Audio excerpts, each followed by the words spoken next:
Hi friends, welcome to Sravani kitchen. Friends, మనం వడపిండితో ఎప్పుడూ వడలు చేసుకుంటూ ఉంటాం, అది కామన్. అయితే ఈసారి కాస్త డిఫరెంట్గా టేస్టీగా ఈ వడ రెసిపీని ట్రై చేయండి, చాలా బాగుంటాయి. మామూలుగా వడలతో పోలిస్తే ఇవి స్పాంజీగా సాఫ్ట్గా ఉంటాయి, అలాగే టేస్ట్ కూడా చాలా బాగుంటాయి. ముందుగా ఒక బౌల్లోకి అరకప్పు బొంబాయి రవ్వను తీసుకోండి. ఇందులో అరకప్పు పెరుగు వేసి కలపండి. అలాగే ఒక టీ స్పూన్ మైదా పిండిని యాడ్ చేసి కలుపుకుందాం. ఒక్కోసారి వడపిండి కన్సిస్టెన్సీ అటు ఇటు అయితే వడలు విరిగిపోయే ప్రమాదం ఉంది. అలా కాకుండా ఉండడానికి మైదా పిండి హెల్ప్ అవుతుంది. కొన్ని వాటర్ వేసి బాగా మిక్స్ చేయండి.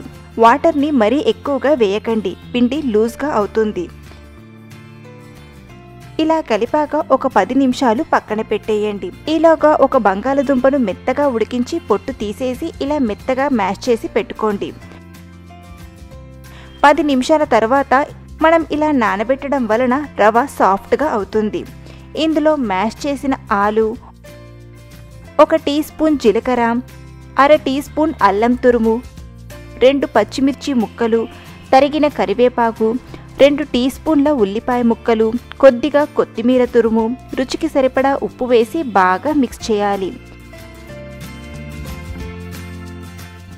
ఇలా మిక్స్ చేశాక చేతులకు కొద్దిగా ఆయిల్ని కానీ లేదా చేతిని వాటర్తో తడుపుతూ వడల్లా చేసుకుందాం. మనం మామూలుగా చేసే మేదు వడల్లానే ఇలా చెయ్యాలి.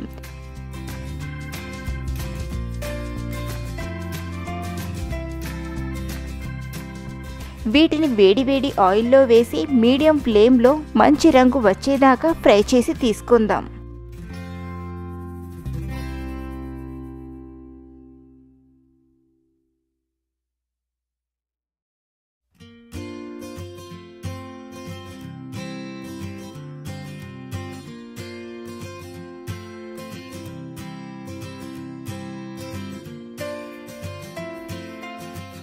ఇలాగే మిగతా పిండిని కూడా వడల్లా ప్రిపేర్ చేసుకుందాం.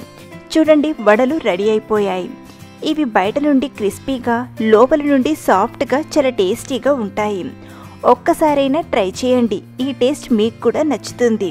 వీటిని మనం సాంబార్ చట్నీతో తీసుకుంటే బ్రేక్ఫాస్ట్ కూడా కడుపు నిండా తినేస్తారు. సో ఫ్రెండ్స్, ఈ వడల రెసిపీ మీకు నచ్చితే ఒక లైక్ చేయండి. అలాగే మీకు తెలిసిన వారికి ఈ వీడియోని షేర్ చేయండి. మరిన్ని టేస్టీ అండ్ వెరైటీ రెసిపీస్ కోసం మన శ్రావణి కిచెన్ ఛానల్ని సబ్స్క్రైబ్ చేసుకోండి. Thank you for watching.